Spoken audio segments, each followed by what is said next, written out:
अस्सलाम वालेकुम। एक नई लेक्चर के साथ। चैप्टर का नाम है scalars and vectors. First year के मैथमेटिक्स का तीसरा चैप्टर है। लेक्चर नंबर 4 है पोजीशन वेक्टर। पोजीशन वेक्टर की तरफ आने से पहले थोड़ा सा एक्सप्लेन करते हैं, पहले रिमाइंड करते हैं, रिकॉल करते हैं। स्केलर्स और वेक्टर्स के मुतालिक हमने पढ़ा था, थोड़ा बहुत पढ़ा था स्केलर्स और vectors. Scalar directional S quantities है, वेक्टर्स डायरेक्शनल क्वांटिटीज़ है, सिर्फ मैग्नीट्यूड से मॉडिफाइड होते हैं, मैग्नीट्यूड और डायरेक्शन से मॉडिफाइड होते हैं। फिर हमने फंडामेंटल्स भी पढ़े थे वेक्टर्स के, मैग्नीट्यूड क्या है वेक्टर की, किस तरह रिप्रेजेंट करते हैं, और यूनिट वेक्टर्स क्या होते हैं, नेगेटिव ऑफ वेक्टर क्या होता है। और इसके अलावा हमने टाइप्स ऑफ वेक्टर्स भी पढ़े थे बहुत से, ग्राफिकल और ज्योमेट्रिकली, या इसके अलावा सिंबॉलिकल रिप्रेजेंटेशन भी हमने पढ़ी थी। तो टाइप्स ऑफ वेक्टर्स हमने तो पढ़े थे, लेकिन उनमें से एक वेक्टर रहता है जिसको हम पोजीशन वेक्टर कहते हैं। पोजीशन वेक्टर क्या हो, कौन सी वेक्टर, किस किस्म के वेक्टर है पोजीशन वेक्टर्स? पोजीशन वेक्टर्स वो वेक्टर्स हैं जो ओरिजिन से ओरिजिनेट होते हो, मतलब ओरिजिन से, मैंने यहाँ पे एक पी पॉइंट रिप्रेजेंट किया है, मैंने यहाँ पे पी पॉइंट एक पॉइंट लिया है, यहाँ से यहाँ तक जो वेक्टर है जो ओरिजिन से ओरिजिनेट होती हो, हर उस वेक्टर को पोजीशन वेक्टर कहते हैं। लेकिन मैंने डेफिनेशन किस तरह लिखी है?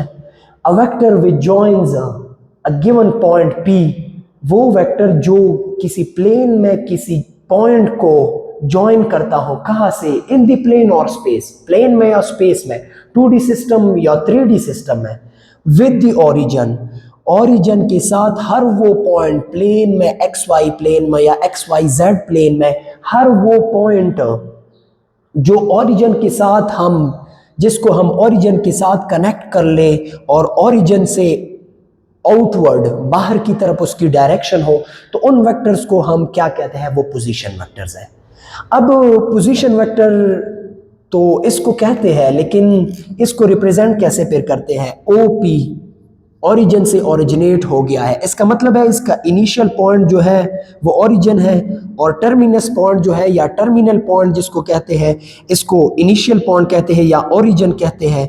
तो यहाँ से जो वेक्टर्स ओरिजिनेट होते हैं, मैंने मिसाल एक ओ पी वेक्टर की ली है, तो इस वेक्टर को हम क्या कहते हैं? इस वेक्टर को हम पोजीशन वेक्टर कहते हैं।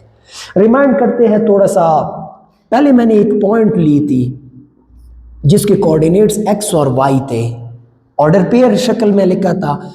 इस पी पॉइंट को हमने कॉम्प्लेक्स नंबर्स में पढ़ा है भी कि ये क्या है, ये एक्स वाई कोऑर्डिनेट किस चीज को रिप्रेजेंट करता है? एक कॉम्प्लेक्स नंबर को रिप्रेजेंट करता है। इसका मतलब है कि ये टिप जो है वेक्टर का, इसके साथ ये जो टिप वेक्टर की जो टिप थी, इसको हमने कॉम्प्लेक्स नंबर कहा था कि ये जेड प्लेन में, एक्स वाई जेड प्लेन में एक पॉइंट है, एक कॉम्प्लेक्स नंबर है। इस ऑर्डर पेयर को हमने ऐसे लिखा था। लेकिन जब मैंने इस पॉइंट को इस पॉइंट के साथ मिलाया है, तो इस पॉइंट और इस पॉइंट के मिलाने के बाद हमारे पास जो कॉम्प्लेक्स नंबर पहली थी, फिर ये कॉम्प्लेक्स नंबर से ये वेक्टर जनरेट होता है। कोऑर्डिनेट्स वही है x, इसका मतलब ये है कि x हमारे पास यहाँ पे एक पॉइंट मौजूद है, रियल एक्सिस पे एक नंबर है, और y एक्सिस पे एक नंबर है जिसको हम y एक्सिस पे उसको y कोऑर्डिनेट कहते हैं। तो फिर इसके बाद 3.1 और 3.2 में हम 2D सिस्टम और 3D सिस्टम में वेक्टर्स पढ़ेंगे, फिर वेक्टर की कंपोनेंट फॉर्म पे भी आएंगे। लेकिन थोड़ा सा इसको यहाँ पे एक्सप्लेन करता हूँ ताकि कॉम्प्लेक्स नंबर के साथ इसकी रिलेशन हमें जाहिर हो। तो फिर इन दो कोऑर्डिनेट्स की वजह से जब O को P से ज्वाइन किया है, तो हमारे पास एक वेक्टर बनी है। अब इसको वेक्टर फॉर्म में फिर हम कैसे लिख सकते हैं?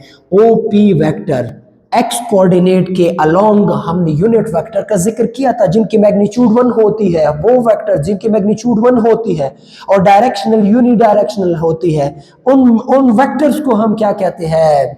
उन वेक्टर्स को हम यूनिट वेक्टर्स कहते हैं। तो यहाँ पे हम इन कोऑर्डिनेट्स की मदद से एक वेक्टर ओरिजिनेट करते हैं।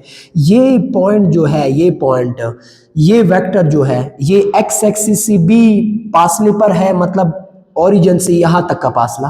तो इसको हम एक्स कोऑर्डिनेट अगर हमारे पास जो भी हो तो जनरली हम इसको क्या लिखते हैं, फिर एक्स आई कैप लिखते हैं।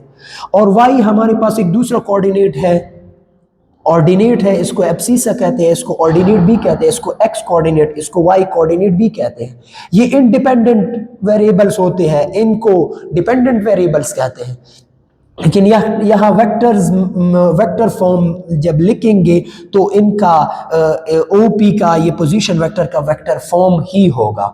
जे आई यूनिट वेक्टर का एक्स जो है वो एक्स कंपोनेंट है, प्लस ये वाई जो है, वाई से इस पॉइंट के ये जो पॉइंट है इस वेक्टर की, जो ये पॉइंट है टिप, ये वाई से कितना दूर है, और एक्स से तो हमें पता चला है कि ओरिजिन से एक्स कोऑर्डिनेट की तरफ, मतलब 1 2 3 फॉर एग्जांपल ये x5 है, 5 ओरिजिन से 5 अलोंग 5 यूनिट एक्स एक्सिस की तरफ जाओ, वेस्ट ईस्ट की तरफ, और नॉर्थ की तरफ वाई एक्सिस जो है उसकी तरफ वाई यूनिट जाओ, मतलब वाई यूनिट जाओ। तो ये जो पॉइंट्स बनेंगे ये कंपोनेंट है यूनिट वेक्टर आई का, एक्स कंपोनेंट है, और ये वाई जो है ये वाई कंपोनेंट है यूनिट वेक्टर जे का। तो ये वेक्टर फॉर्म हमारे पास बनेगी। अब थोड़ा सा और इसको एक्सप्लेन करते हैं, एक और पॉइंट की तरफ आपको ले जाता हूं। वो पॉइंट ये है कि हमने कॉम्प्लेक्स नंबर में ये पढ़ा था कि अगर ये जेड प्लेन में एक पॉइंट है और एक ओरिजिन है, तो फिर इस फासले को अगर इसको यहां से मिला दूं, अगर कोई मुझे कह दे कि ओरिजिन से ये पॉइंट कितना दूर है, यहां से ये पॉइंट कितना दूर है, तो मैं ये फासला मेजर कर लूंगा, लेकिन मुझे फासले का तो नहीं पता कि कितना है। तो फासला किस चीज की मदद से मेजर होगा, इस एक्स और वाई कोऑर्डिनेट्स की मदद से मेजर होगा। इसको हमने फिर मॉडुलस में भी रिप्रेजेंट किया था, मैग्नीट्यूड कहते थे, इसको मॉडुलस वैल्यू कहते थे। तो इस पॉइंट से जो फासला था, इस कॉम्प्लेक्स नंबर का यहां से जो फासला था वो ओपी था, ओपी। जब इसकी हमें मैग्नीट्यूड की जरूरत थी, तो फिर हम क्या करते थे, इस कॉम्प्लेक्स नंबर का एक्स कोऑर्डिनेट लेके, इसका वाई कोऑर्डिनेट लेके, स्क्वायर लेके अंडर रूट के अंदर हम लिखते थे, उसको मैग्नीट्यूड कहते थे कि ये यहां से यहां तक का फासला है। लेकिन वो कैसे हमने फाइंड किया था, वो कुछ इस तरह से फाइंड किया था। यहां से हमने एक परपेंडिकुलर ड्रॉ की थी, इसको हमने बेस कहा था, इसको हमने परपेंडिकुलर कहा था, और इसको हमने हाइपोटेन्यूज कहा था।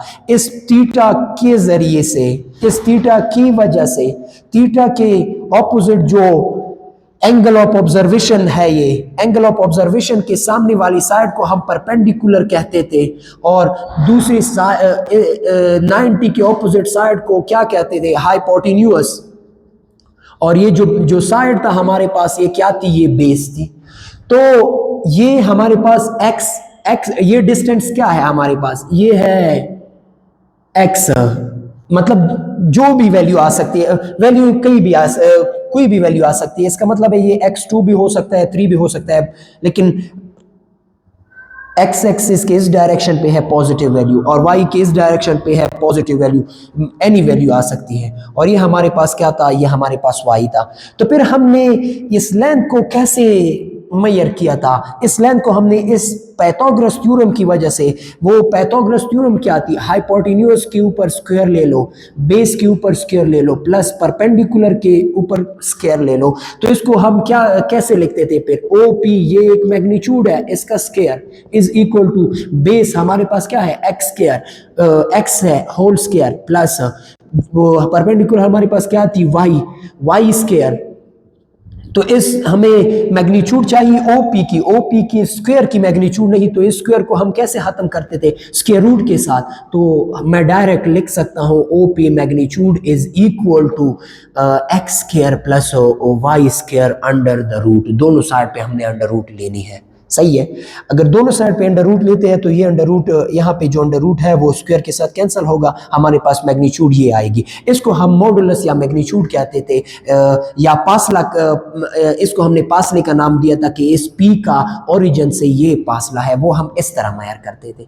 अब हमने वेक्टर को रिप्रेजेंट किया है, इस पॉइंट से मैंने वेक्टर की फॉर्म, वेक्टर की कंपोनेंट फॉर्म मैंने ओरिजिनेट की है, मैंने यहां से निकाली है कि ये x है, x कंपोनेंट है, ये y कंपोनेंट है इस वेक्टर का। जब हम नेक्स्ट लेक्चर्स में एक लेक्चर ऐसा आएगा उसमें हम इस वेक्टर की मैग्नीट्यूड फाइंड कर लेंगे, वो सेम यही फार्मूला होगा। इसका मतलब है कि ये जो टिप है ये प्लेन में हर वो पॉइंट है जो ओरिजिन के अलावा हो। ओरिजिन वाला पॉइंट स्टार्टिंग पॉइंट है, ये टर्मिनल पॉइंट है, ये इनिशियल पॉइंट है। हर टर्मिनल पॉइंट जो है हर वेक्टर का क्या होता है, उस पॉइंट को हम कॉम्प्लेक्स नंबर कहते हैं। और यहां से जो वेक्टर हम ओरिजिनेट कर ले फिर इसको हम पोजीशन वेक्टर कहते हैं। मतलब कॉम्प्लेक्स नंबर का पोजीशन वेक्टर से कोई ना कोई ताल्लुक तो है। ये बाद में एक्सप्लेनेशन आएंगे, डिटेल से एक्सप्लेन करेंगे। अब पोजीशन वेक्टर का यहाँ तक ही था। ये मैग्नीट्यूड का मैंने जिक्र किया है कि मैग्नीट्यूड ऑफ पोजीशन वेक्टर क्या है, equal to the distance between the point, given point in the plane and the origin. Origin से गिवन पॉइंट तक का फासला जो है उसको हम वो पोजीशन वेक्टर की लेंथ कहते हैं, मैग्नीट्यूड कहते हैं।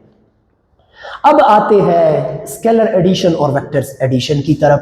स्केलर एडिशन क्या है? स्केलर एडिशन का मतलब ये है मैग्नीट्यूड को आप ऐड करते जाओ, डायरेक्शन की जरूरत है ही नहीं, ये स्केलर क्वांटिटीज है। जैसे मैंने लिखा है 4 kg of apples, 3 kg of apples, 4 kg एक शॉपर में से एप्पल्स है हमारे पास, और दूसरे शॉपर में भी 3 किलो क्या है, सेब है। अगर दोनों को मैं इकट्ठा करूं तो मेरे पास 7 kg एप्पल्स बनेंगे। ये नॉर्मल एलिमेंट्री ऑपरेशंस है मैथमेटिक्स की।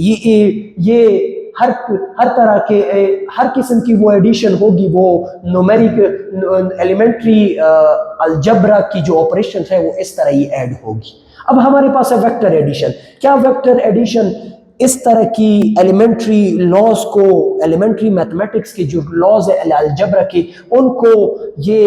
उन पे ये वेक्टर्स पे वो अप्लाई होते हैं या नहीं होते? नहीं होते। मैंने स्टार्ट में भी ये कहा था, लेकिन यहाँ पे अब वो वक्त आ गया है, अब उसको एक्सप्लेन करते हैं थोड़ा सा।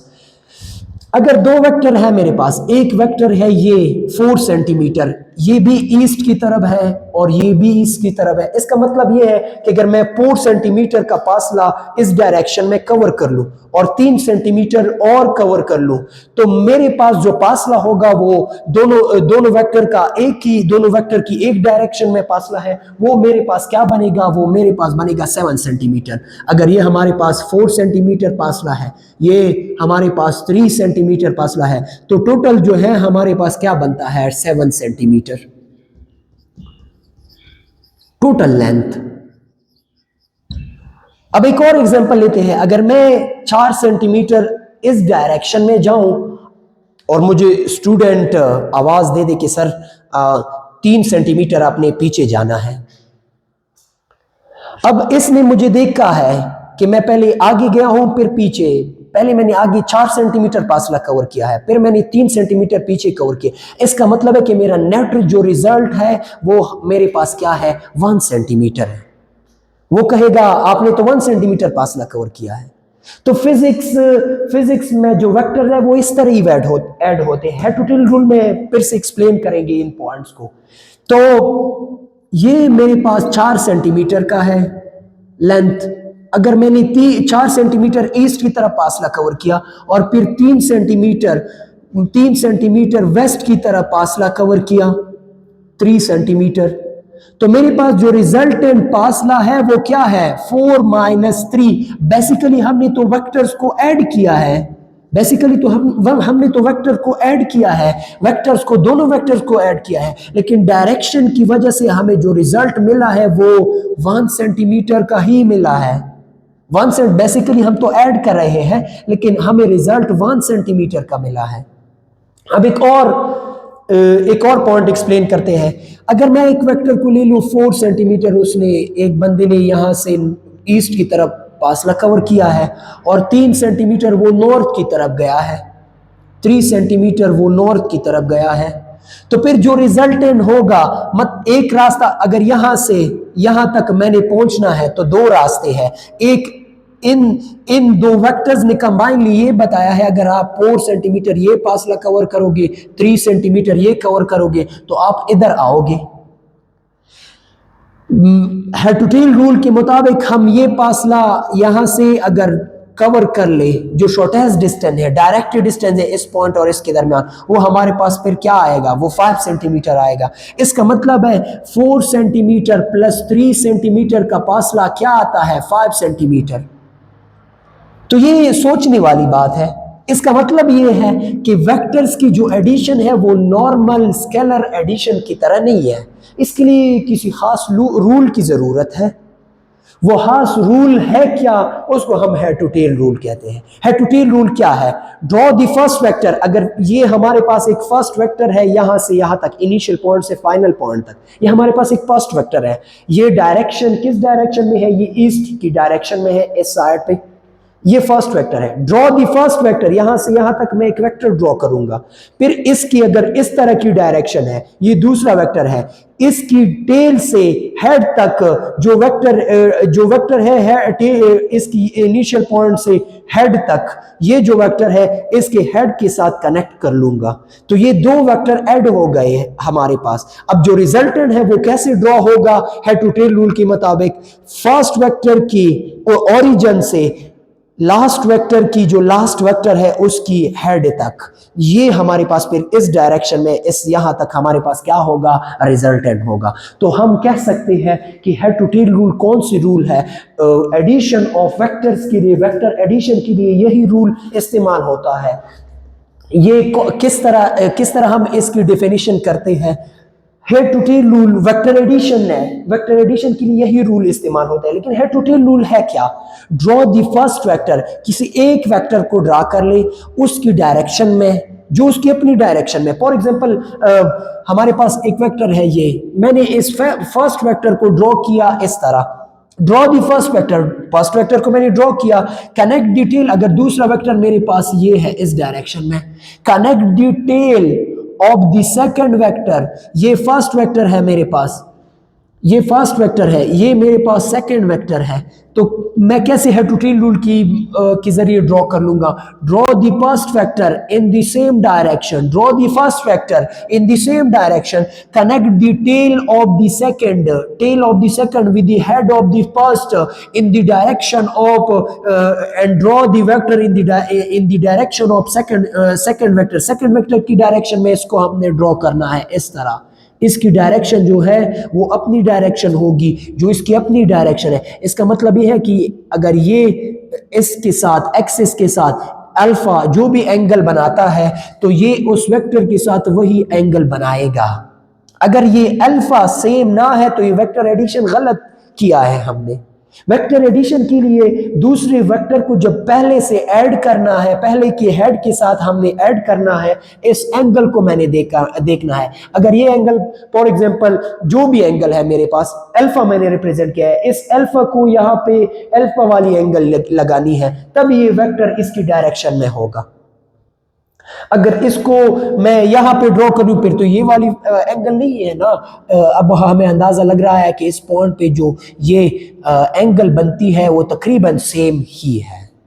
तो किस तरह हम कह सकते हैं, डेफिनेशन कर सकते हैं हेड टू टेल रूल की? Draw the first vector, connect the tail of the second with the head of the first, the resultant vector should be drawn from the tail of the first to the head of the last. This should be the resultant vector, this should be the first vector and this should be the second vector. इस तरह हम head to tail rule को apply कर सकते हैं vector addition के लिए। Vector को इस तरह head to tail rule की मदद से हम ऐड करते हैं। Draw the first vector, connect the tail of the second with the head of the first and connect the tail of the third with the head of the second. The resultant should be drawn from the tail of the first to the head of the last. इस तरह हम head to tail rule को head to tail rule की मदद से vector add कर सकते हैं। अब वेक्टर एडिशन में हमारे पास 2 लॉ है, एक है ट्रायंगल लॉ और एक है पैरेललोग्राम लॉ। ट्रायंगल लॉ क्या है? पहले पहले एक्सप्लेन करते हैं, उसके बाद इसकी डेफिनेशन पे आते हैं। ट्रायंगल लॉ, ट्रायंगल लॉ इसका मतलब है ये इस तरह का कानून है जिसकी वजह से ट्रायंगल बनती है। मतलब वेक्टर एडिशन का वो कानून जिसकी वजह से ट्रायंगल बनती हो, उस कानून को हम ट्रायंगल लॉ कहते हैं। और एडिशन के लिए यही तरीका ही यूज होता है, हेड टू टेल रूल वाला। इस ट्रायंगल लॉ को हम हेड टू टेल रूल भी कह सकते हैं। ये हेड टू टेल रूल की मदद से ही ट्रायंगल लॉ बनती है। अगर हमारे पास एक वेक्टर है ये, इसको हम फर्स्ट वेक्टर कहते हैं ए वेक्टर। अब हमारे पास एक दूसरा वेक्टर है ये बी वेक्टर। अब ये दो वेक्टर है, जब ये दो वेक्टर ट्रायंगल की दो साइड्स हो सेम डायरेक्शन में, इस वेक्टर की जो डायरेक्शन है इस डायरेक्शन में इसको ड्रॉ करना है, इस वेक्टर की जो डायरेक्शन है इस वेक्टर की डायरेक्शन में इसको ड्रॉ करना है। Add head to tail rule के मुताबिक ही हमने करना है, फिर रिजल्टेंट भी हेड टू टेल रूल के मुताबिक हमने लगाना है। तो हम कैसे ड्रॉ कर सकते हैं? Draw the first vector, connect the tail of the second with the head of the first vector की हेड के साथ दूसरी की टेल को हम कनेक्ट करते हैं, ये हमारे पास दूसरा वेक्टर बन गया। तो और रिजल्टेंट हमारे पास क्या बनता है? फिर रिजल्टेंट देख लो, ये ए वेक्टर मैग्नीट्यूड भी मैंने तकरीबन सेम लिया है, सेम मैग्नीट्यूड है और डायरेक्शन भी यही है, बी के मैग्नीट्यूड भी यही है, यही मैग्नीट्यूड है बी के और डायरेक्शन भी बी वाला दिया है। तो रिजल्टेंट हमारे पास क्या बनेगा? इसका टेल ऑफ द फर्स्ट से हेड ऑफ द लास्ट की तरफ, फिर रिजल्टेंट हमारे पास बने। ये जो रिजल्टेंट वेक्टर है ये हमारे पास ए बी का, ये ए और बी का जो कंबाइन असर है, इन दोनों की जो इफेक्ट है, ए और बी के कंबाइन इफेक्ट की ये इफेक्ट इक्वल है, रिजल्टेंट की इफेक्ट इक्वल है। अगर मैंने यहां से यहां तक पहुंचना है, दो ही रास्ते हैं ना, ए वेक्टर मुझे यहां से यहां तक ले जाएगा और बी वेक्टर मुझे यहां से यहां तक ले जाएगा। तो इन दोनों के कंबाइन असर को हम इस फासले की इक्वल भी तो लिख सकते हैं ना, क्योंकि यहां से यहां तक का फासला इन दोनों के फासले की इक्वल है। यहां से यहां तक पहुंचना इस रास्ते पे मतलब ये रिजल्टेंट है, और यहां से यहां पहुंचना और फिर यहां पहुंचना रिजल्ट सेम ही आता है। इसका मतलब है कि ये vector addition head to tail rule की मदद से हमें एक ट्राइंगल फॉर्म होता है। इसको हम क्या कहते हैं? Triangle law. मॉडिफाइड किस तरह, इसकी डेफिनेशन किस तरह कर सकते हैं? If two vectors are represented by two sides of a triangle, अगर दो वेक्टर्स ट्रायंगल के दो साइड्स को रिप्रेजेंट कर ले, मैंने पहले वेक्टर ए लिया था, ये एक साइड है ट्रायंगल का, ये दूसरा साइड है। दो वेक्टर्स अगर ट्रायंगल की दो साइड्स को रिप्रेजेंट कर ले in magnitude and direction taken in same order, इसका मतलब क्या है? जो इस वेक्टर की और इस वेक्टर के मैग्नीट्यूड्स है और जो इनके डायरेक्शन है, सेम डायरेक्शन में हमने क्या किया है? ये डायरेक्शन यूज किया है, इसके लिए भी ये डायरेक्शन, उसके लिए भी सेम डायरेक्शन, ये सेम डायरेक्शन। अगर तीसरा वेक्टर मैं ऐड करना चाहूँ, पॉलीगन लॉ में एक्सप्लेन कर लूंगा, फिर वहां पे मैं ये लिखूंगा, वो भी इसकी डायरेक्शन में ही सेम होगा। इसकी जो टेल है इसकी टिप से लगाते हैं, इसकी डायरेक्शन में ही लगाते हैं। तो इसका मतलब ये है कि इनकी मैग्नीट्यूड और डायरेक्शन सेम ऑर्डर में है। ये जो वेक्टर एड्स हो रहे हैं, ए और बी जो ऐड हो रहे हैं, इनकी मैग्नीट्यूड और डायरेक्शन सेम ऑर्डर में है। Then the resultant is given by the third side. फिर ये तीसरा जो साइड है ट्राइंगल का, ये हमें रिजल्टेंट देगा of the triangle in magnitude and direction taken in opposite direction. फिर ये जो है इसकी जो डायरेक्शन है, मैग्नीट्यूड है, वो हमें ऑपोजिट डायरेक्शन में देख लो। पहले हमने इस तरह की डायरेक्शन के लिए मैग्नीट्यूड तो सेम ली थी, डायरेक्शन के लिए हेड टू टेल रूल इस तरह यूज किया था। अब ये रिजल्टेंट को ड्रॉ करने के लिए हम ऑपोजिट डायरेक्शन का वो लेते हैं। ये फर्स्ट वेक्टर है, ये सेकंड है और ये क्या है? रिजल्टेंट है। रिजल्टेंट के लिए ये डायरेक्शन है और वेक्टर्स को ऐड करने के लिए, ट्राइंगल के वेक्टर्स को ऐड करने के लिए ये डायरेक्शन है। तो इस तरह हम ट्राइंगल लॉ, इस ट्राइंगल लॉ को हम क्या कह सकते हैं? ये हेड टू टेल रूल ही है, ये हेड टू टेल रूल ही है। किस चीज का? वेक्टर एडिशन का। इस तरह हम ट्राइंगल बनाते हैं और इसको हम ट्राइंगल लॉ भी कहते हैं। अब हमारे पास है पैरेललोग्राम लॉ, इसको थोड़ा सा एक्सप्लेन करते हैं। पहले मैं एक मिसाल देता हूं। अगर ये मेरे पास एक बॉक्स है, एक बंदा यहां पे खड़ा है और ये एक बंदा यहाँ पे खड़ा है, लेकिन वो दो बंदे इक्वल अमाउंट में फोर्स लगा रहे हैं इस पे, 5 न्यूटन और 5 न्यूटन। इन दोनों का ये पॉइंट जो है वो सेम है, ये पॉइंट सेम है। मतलब यहाँ पे जो कुंडी है ना, जो कुंडी इस बॉक्स के साथ हमने लगाई है, उस कुंडी के साथ इन दो रस्सियों को, इन दो तारों को हमने बांधा है। इन दो तारों को जब बांधा है, एक बंदा भी यहाँ से और दूसरा बंदा भी, वो बंदे हिल नहीं रहे, वो अपनी जगह पे खड़े हैं, स्टैटिक है वो। तो ये दो बंदे, ये बंदा यहाँ से फोर्स लगाता है और ये यहाँ से फोर्स लगाता है, रस्सी को अपने साथ इकट्ठा कर रहे हैं। तो ये जो है, ये बॉक्स कहां पे मूव करेगा? यहां पे इस तरह मोशन में आएगा ना? नहीं, बिल्कुल भी नहीं। ना ये यहां पे आएगा, ना ये ऊपर जाएगा, ना ये नीचे जाएगा। सिर्फ एक ही रास्ता है इसके पास। अगर ये 5 न्यूटन का कंसिस्टेंट फोर्स लगा रहा है और ये बंदा भी 5 न्यूटन फोर्स लगा रहा है, तो ये इस डायरेक्शन में लगा रहा है, ये इस डायरेक्शन में लगा रहा है, तो इसका जो इफेक्ट होगा वो यहां पे जाहिर होगा, इफेक्ट इसका यहां पे जाहिर होगा। तो इसका मतलब ये है कि ये ट्रायंगल लॉ की तरह ऐड नहीं हो रहे। वहां पे फर्स्ट वेक्टर की हेड दूसरी की टेल के साथ कनेक्ट होती थी।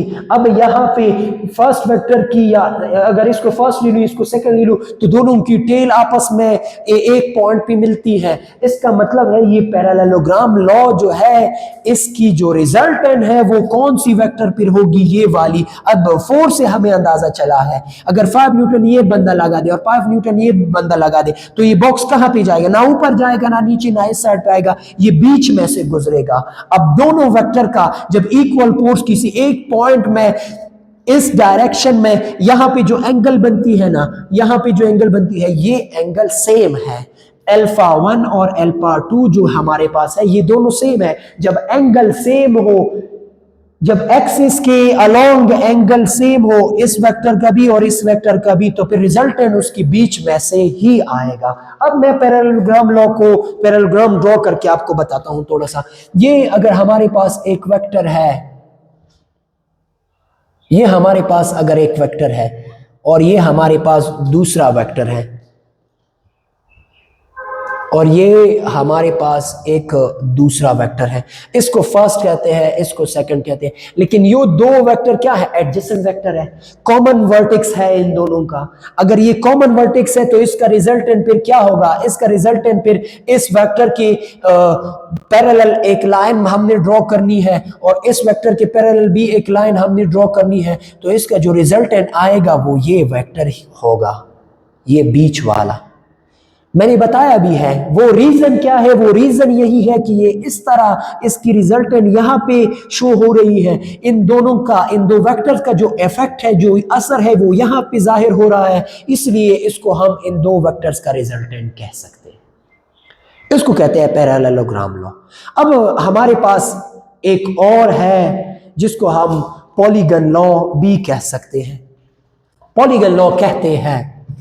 एक और है हमारे पास जिसको हम क्या कहते हैं? Polygon law. और पॉलीगन लॉ हमारे पास क्या है? पॉलीगन वर्ड से जाहिर हो रहा है।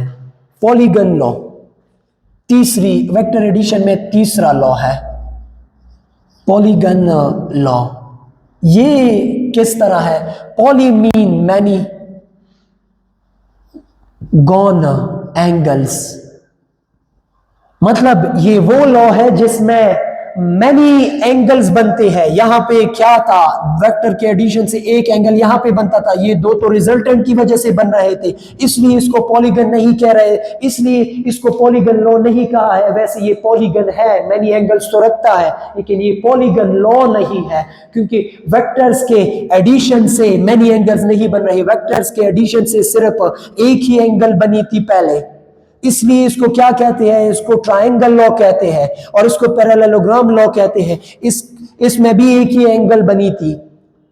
अब वेक्टर जो दो ऐड होते थे रिजल्टेंट के अलावा, एक एंगल इसमें भी थी, एक उसमें भी थी, तो ये हमारे पास ट्रायंगल थी और वो पैरेललोग्राम थी। इसको हेड टू टेल रूल भी कह सकते हैं। अब हमारे पास पॉलीगन लॉ है। अगर हमारे पास कुछ वेक्टर्स है, एक इस डायरेक्शन में है, दूसरा इस डायरेक्शन में है, तीसरा इस डायरेक्शन में है, इसको ए वेक्टर कहते हैं, इसको बी कहते हैं, इसको सी कहते हैं। फिर इन तीनों वेक्टर्स को अगर हम हेड टू टेल रूल की मदद से ऐड करेंगे तो क्या आएगा? Draw the first vector, connect the tail of the second with the head of the first. A vector first था, इसके साथ इस डायरेक्शन में हमने बी ड्रॉ करना है, सेम मैग्नीट्यूड वाला बी वेक्टर ड्रॉ किया। अब तीसरा वेक्टर हमने इसकी टेल को यहां पे ऐड करना है दूसरे के हेड पे, तो इस डायरेक्शन में लगाएंगे ये वेक्टर, ये सी वेक्टर हो गया। कितने एंगल्स बन रहे हैं? अल्फा बीटा, दो एंगल्स बने हैं ना, इसलिए इसको पॉलीगॉन कहते हैं, पॉलीगॉन लॉ कहते हैं। अब रिजल्टेंट किस तरह ड्रॉ होगा? हेड टू टेल रूल की मदद से ही, हेड टू टेल रूल की हेड टू टेल रूल को अप्लाई करके ही ड्रॉ कर सकते हैं ना resultant. First vector, second vector, third, resultant किस तरह ड्रॉ होगा? Tail of the first vector से head of the last vector की तरफ ड्रॉ होगा, इसको हम रिजल्टेंट वेक्टर कहेंगे, इसको हम रिजल्टेंट वेक्टर कहेंगे।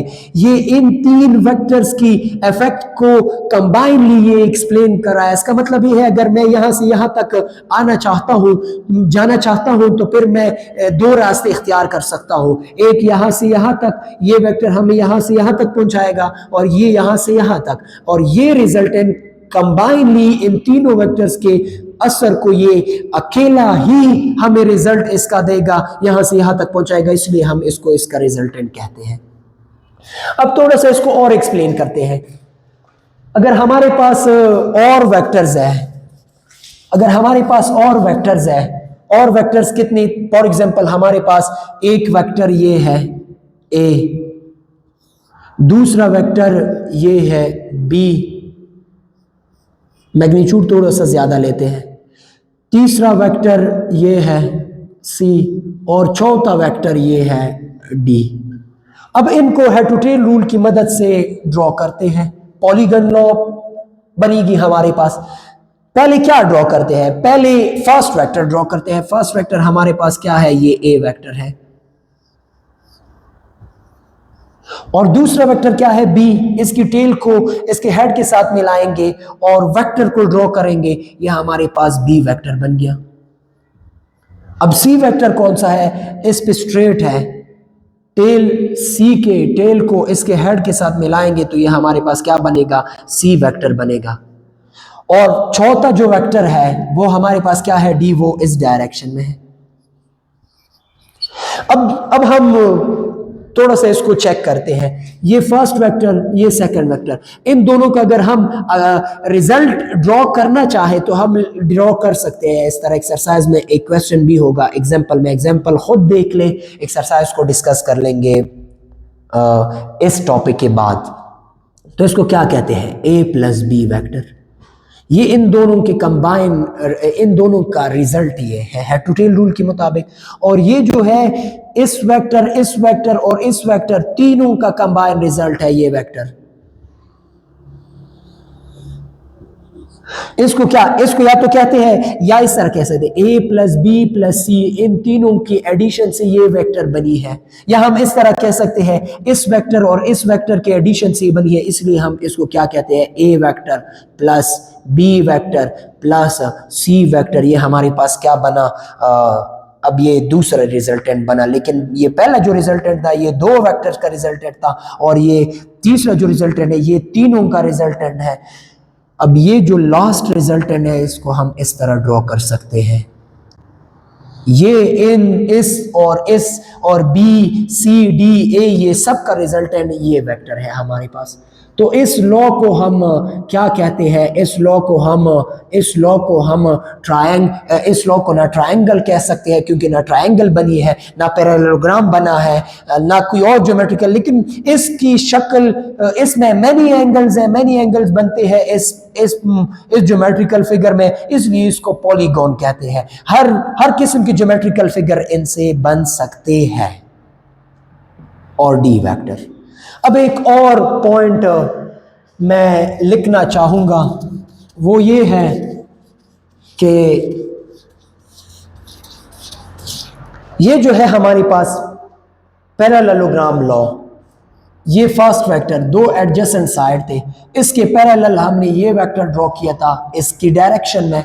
अब इसको हमने इसके पैरेलल डायरेक्शन में ड्रॉ किया था। ये हमारे पास क्या थी, रिजल्टेंट थी। अगर ये ए वेक्टर थी और ये बी थी, इसको बी कह सकते हैं और इसको ए कह सकते हैं और इसको रिजल्टेंट कहते थे। ये क्या था, ए और बी का सम रिजल्टेंट है। यहां पे भी triangle law, first vector second vector, यहां पे भी ट्रायंगल लॉ बन रही है और इनसी भी ट्रायंगल लॉ बन रही है। अगर ये वेक्टर इसके पैरेलल है, मैग्नीट्यूड में भी सेम होगा, डायरेक्शन में भी, ये इसके पैरेलल है, मैग्नीट्यूड में भी सेम होगा, डायरेक्शन में भी। तो इसका मतलब ये है कि अगर ए के साथ बी ऐड कर लूं, बी रिजल्टेंट एक ही रिजल्टेंट डायगोनल देता है और बी के साथ ए को ऐड कर लूं, फिर ये भी रिजल्टेंट सेम देता है। तो इसका मतलब क्या है कि parallelogram law commutative law of addition को सेटिस्फाइड करता है। अगर दो वेक्टर हमारे पास है तो वेक्टर्स में हम क्या कह सकते हैं, वेक्टर में हम कहेंगे कि कम्यूटेटिव लॉ ऑफ एडिशन जो है वो हर दो वेक्टर्स के लिए वो क्या है, पैरेललोग्राम के अगर दो साइड हो तो वो होल्ड करती है वेक्टर एडिशन। अगर इसके मुतालिक कुछ पूछना हो तो कमेंट सेक्शन में बिल्कुल पूछिएगा। आज के लिए इतना ही। नेक्स्ट लेक्चर में एक्सरसाइज सॉल्व कर लेंगे, एक्सरसाइज के मुतालिक पढ़ेंगे क्वेश्चन को किस तरह सॉल्व करना है, क्वेश्चन को किस तरह डील करना है हमने और किस तरह क्वेश्चन को हमने हैंडल करना है, वो एक्सरसाइज में पढ़ेंगे। आज के लिए इतना ही। अल्लाह हाफिज़।